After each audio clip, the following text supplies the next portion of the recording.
Me da mucho gusto conversar con el escritor, ensayista, profesor de filosofía, autor de cientos de artículos que se han publicado en diversos medios de comunicación en varios países, con el maestro Fernando Savater. Me da mucho gusto verlo. Encantado.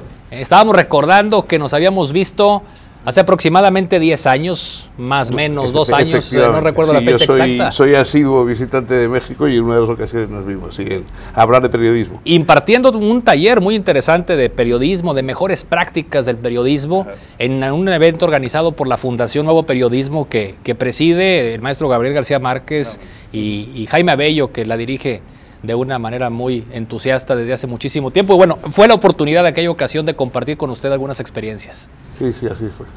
Pues el día de hoy estamos aquí en la Universidad Regiomontana. Viene el maestro Savater a impartir una cátedra. De los últimos años se han llevado a cabo importantes eventos de esta magnitud, ya con la presencia pues de hombres como Enrique Krause. El día de hoy la presencia del maestro Savater. Un tema que nos ocupa, nos preocupa y nos ocupa, sin lugar a dudas, maestro, es el tema de la ética. Viene usted a hablar con estudiantes y sabemos que más tarde lo hará con empresarios, con gente que tiene una importante responsabilidad. Bueno, yo he sido profesor de ética, como sabe, durante muchos años. He estado una larga temporada de docencia hasta que ya dejé el trabajo académico en la universidad. Pero, en fin, la ética, es decir, la reflexión sobre nuestra libertad, sobre nuestros valores, sobre qué sentido queremos dar a las opciones en nuestra vida y también qué trascendencia tienen esas opciones en la vida en común, en la armonización de nuestras libertades, porque el problema del ser humano es que todos somos libres, pero tenemos que ser libres juntos, no podemos ser libres cada uno a nuestro modo y por separado. Pues todo eso ha formado un poco el tema que más me ha interesado y sobre el que más he trabajado. Eso y la relación de todo eso con la educación, ¿no? Porque yo creo que la ética, la dimensión importante, al menos que podemos tener algunos, es la de orientar o formar en valores a los jóvenes. Ahora usted habla de ética con urgencia, ¿no? Y de hecho, pues una de sus últimas publicaciones es en torno precisamente a este tema, ocupando la ética como tema central, como un tema urgente, como un tema que requiere un liderazgo transformador. Bueno, el libro en concreto es un diálogo, no es un libro propiamente escrito por mí, sino hablado por mí con jóvenes. Lo hicimos el año pasado, que se cumplían 20 años de Ética para Amador. Yo hablé en una serie de colegios, de centros de estudios, con jóvenes entre los 15 y 16 años que habían en su momento estudiado Ética para Amador, y a mí me interesaba que hablasen y preguntarles sobre cuáles son las cuestiones que les preocupaban a ellos en el terreno moral, político, etcétera, ¿no? Y entonces, naturalmente, qué diferencia podía haber entre los jóvenes que tienen 15 años en estas fechas y las que tenían hace 20 cuando yo escribí mi libro, ¿no?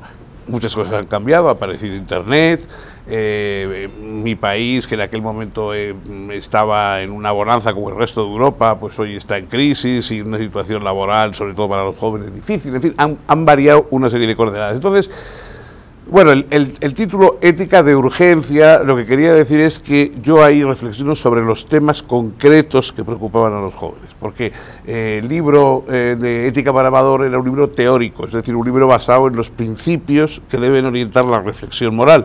No trataba ninguna de las cuestiones particulares que se estaban dando en aquel momento. Supongo que gracias a eso el libro ha durado 20 años en vez de haber desaparecido cuando esas cuestiones pasaran de moda. En cambio, este otro libro, y por eso le llamo de urgencia, es un libro que está tratando de las cuestiones que hoy preocupan concretamente a los jóvenes, naturalmente en mi país, en España, que es donde yo he hablado. Creo que tendrán que ver, en algunos casos al menos, con preocupaciones de los jóvenes de otros países. Ahora bien, ¿cómo saber lo que los jóvenes piensan? Porque bueno, pues precisamente esto, ¿no? Es a partir de un diálogo con jóvenes como usted llega a estas reflexiones, y así se desarrolla esta publicación, y así se desarrollará en unos minutos esta cátedra que usted va a compartir aquí en la Universidad Regiomontana. Bueno, se trata de hablar con ellos. Naturalmente los jóvenes están como cualquiera de nosotros, ¿no? Tienen sus propias ideas sobre sus preocupaciones, en su caso pues con menos experiencia y con más expectativa que lo que tenemos ya las personas de más edad. Por otra parte, también ellos están bombardeados por una gran cantidad de información que les llega a través de las redes sociales, de Internet, etcétera, y eso configura una mentalidad y configura también una forma de relación con los otros. En fin, hay, yo creo, una serie de temas temas que lo interesante es que ellos expresen sus opiniones y también transmitirles la parte de, bueno, el aporte positivo que puede hacer nuestra experiencia, ¿no? Para orientar ayudarles a vivir, porque en el fondo nadie puede vivir por otro, ni pensar por otro, ni decidir por otro, pero podemos intentar ayudar a vivir. Ahora, usted también menciona de que debemos encontrar caminos para la reflexión, ¿no? Como parte de este ejercicio. Claro. Sí, sí, bueno, hay que encontrar caminos, hay que decir, la vida tiene unos principios básicos, la ética no varía de un día para otro, es decir, hay cosas que ya Aristóteles o Platón dijeron y que a nosotros nos siguen viniendo bien y sirviendo para orientar nuestra vida, pero es verdad que según va evolucionando la capacidad de acción que tenemos los seres humanos en el mundo, van cambiando el alcance de los problemas morales que se plantean. Aristóteles no hablaba de la energía atómica, evidentemente, porque en su época eso no era un problema ni existía. Nosotros, en cambio, tenemos que hablar frente a eso, frente a la bioética o frente a otras cuestiones que se deben a la capacidad de acción que hoy tenemos y que no teníamos antes. Ahora, ¿es más necesaria la ética en estos tiempos? En comparación, usted hace 20 años había escrito sobre estos mismos temas, ¿no? No, la ética no es ni más ni menos. La ética es una reflexión de los seres humanos sobre su libertad y siempre, digamos, el hecho de sabernos libres y de saber que nuestra conducta no está predeterminada simplemente por la evolución o por la naturaleza, sino que tenemos que tomar opciones, eso ha sido un reto que los seres humanos siempre han tenido que aceptar. Ahora, hace 200 años y en la época de Jesucristo o de Aristóteles. O sea, hay que decir que el problema siempre es el mismo, lo que varían son las circunstancias y el decorado, digamos, en el que se realiza nuestro drama humano, ¿no? Ahora, ¿cómo se está conduciendo el mundo hoy en día, ¿no? Por ejemplo, ¿no? Vemos una situación de pues una posible guerra que se pueda desatar con el tema de la tensión que hay entre las dos Coreas.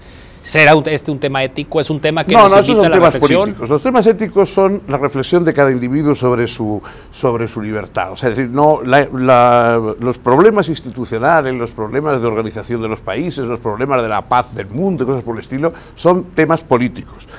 No hay que confundir digamos, la ética con todos los valores. Los valores éticos son importantes, pero también existen valores políticos, valores científicos, valores profesionales, hay otros tipos de valores.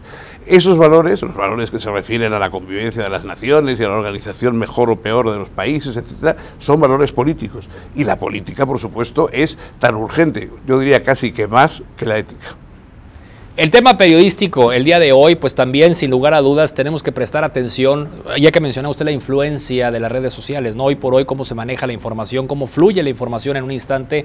Usted, que ha ejercido el periodismo también durante muchísimos años, esto cómo ha tenido que irse modificando y cómo salir a ser los primeros en informar sobre X acontecimiento. En días recientes que pasaban, ¿no? Las explosiones en el maratón de Boston, pues todos queríamos ser los primeros en tener la noticia, tener la primicia, tener la opinión de quienes estuvieron ahí en el lugar. Todo esto también pues lleva otra velocidad, lleva otro ritmo y a veces nos podemos equivocar. Yo creo que en estos casos es bueno recordar el dictamen de un gran periodista que fue Albert Camus, que cuando era director de Combat en Francia, él siempre a sus redactores que estaban prisioneros de esta misma urgencia, que es tan antigua yo creo como el periodismo mismo, él les decía, es mejor ser los segundos en dar una noticia verdadera que los primeros en dar una noticia falsa. Yo creo que eso es algo que deben recordar mucho los periodistas hoy. Más vale perder una nota que ganar un rumor, ¿no? Eso es.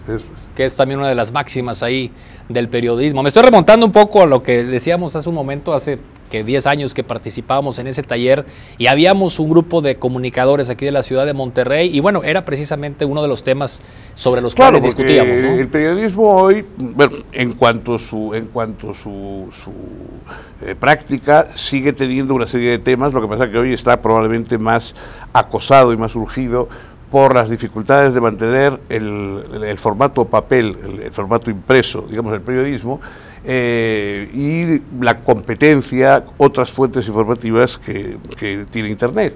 Entonces, yo creo que el problema no es saber si va a perecer o a desaparecer el periodismo en papel, sino si se va a mantener el periodismo como práctica, como ética y estética de la transmisión de las noticias, ¿no? Ese es el verdadero reto, y yo creo que es un reto muy importante, porque de un periodismo activo, honrado, informado, dependen también los ciudadanos, que de ahí reciben el alimento intelectual que les sirve para luego tomar decisiones prácticas. ¿Cómo debemos de conducirnos, pues, en esta ruta? Si vemos que hay mucha evolución, si vemos que hay la influencia de terceras personas que de alguna manera también influyen en la información, ¿cómo debemos de conducirnos los periodistas? Bueno, no es que no hay una fórmula mágica. Yo creo que lo importante es tener, frente a los nuevos instrumentos tecnológicos, es decir, que nos abren tantos caminos como Internet, las redes sociales, etcétera, tener una postura que no sea ni de temor ni de reverencia ciega,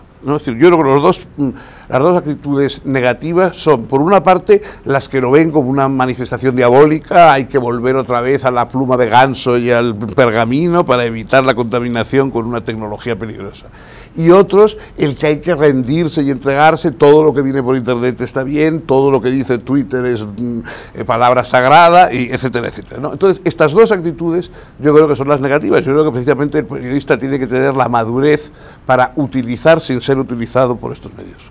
Bueno, pues el día de hoy seguramente en el diálogo que tendrán estudiantes con usted habrá futuros periodistas, y es la oportunidad pues de conocer acerca de esas mejores prácticas, de entender cómo evoluciona, de cómo tener desde hoy la mentalidad, el objetivo de conducirse profesionalmente a través del camino de la ética, Por ¿no? supuesto, yo creo que es muy esperanzador y digamos, a uno como ciudadano le interesa saber que vienen nuevos periodistas. Es decir, que los periodistas no es una especie de extinción, no es algo simplemente que está viviendo sus últimas horas, sino que, bueno, ahí hay un renuevo, hay unas personas jóvenes con una mentalidad abierta, que utilizan esos instrumentos con una familiaridad que los viejos no tenemos, ¿no? Y que, por lo tanto, los viejos tenemos que hacer esfuerzos por ponernos a la altura de unos instrumentos. Ellos han nacido con ellos y yo creo que los pueden manejar mucho mejor.